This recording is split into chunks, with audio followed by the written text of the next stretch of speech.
আন্তর্জাতিক মান অনুযায়ী শুল্ক ব্যবস্থাকে আরও আধুনিক ও স্বচ্ছ করতে কুয়েতে শুল্ক আইনের সংশোধন করা হয়েছে। সেন্টার ফর গভর্নমেন্ট কমিউনিকেশন বা সিজিসির কোন নিয়মগুলি মেনে চলতে হবে তার বিস্তারিত প্রকাশ করা হয়েছে। নতুন শুল্ক আইন অনুযায়ী এখন থেকে কুয়েত আন্তর্জাতিক বিমানবন্দর অথবা স্থলবন্দর দিয়ে দেশটিতে প্রবেশ বা বের হওয়ার সময় কারো কাছে যদি 3000 কুয়েতি দিনার বা সমমূল্যের গহনা কিংবা ঘড়ি কিংবা অন্য প্রসাধনের মতো উচ্চ মূল্যের পণ্য থাকে কাস্টম বিভাগকে অবগত করতে হবে।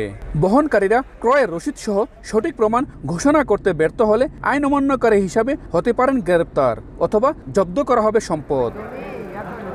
প্রবাসীরা বলছেন অনেকেই দেশে যাওয়ার সময় পরিবারের জন্য স্বর্ণের গহনা নিয়ে যেতেন। কুয়েতের আইন সম্পর্কে না জানার কারণে ভ্রমণের সময় অনেকেই দুশ্চিন্তায় থাকতেন, কিন্তু এখন নিয়ম পরিষ্কার হওয়ায় প্রবাসীরা স্বাচ্ছন্দ্য বোধ করছেন। ব্যবসায়ীরা বলছেন প্রবাসীরা তাদের কাছে স্বর্ণ কিনতে এসে প্রশ্ন করে নিয়ম জানতে চাইতেন, কিন্তু তারা নিশ্চিতভাবে কিছু বলতে পারতেন না। এখন সরকারিভাবে নিয়ম আসায় গ্রাহকদের সঠিক পরামর্শ দিতে পারবেন তারা। কুয়েতের থেকে শুধু 100 গ্রাম স্বর্ণ না, আমরা অনেক বেশি স্বর্ণ নিয়ে যেতে পারবো। ট্যাক্স লাগবে না, ট্যাক্স ফ্রি, খালি ঘোষণা দিতে হবে যে আমার কাছে এত গ্রাম স্বর্ণ আছে।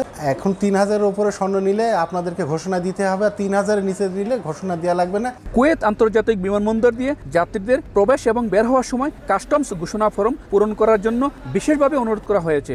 জেনারেল অ্যাডমিনিস্ট্রেশন অফ কাস্টমস বা জিএসসি কুয়েত কাস্টমস কর্তৃপক্ষের অফিসিয়াল ওয়েবসাইটেও জানা যাবে বিস্তারিত তথ্য।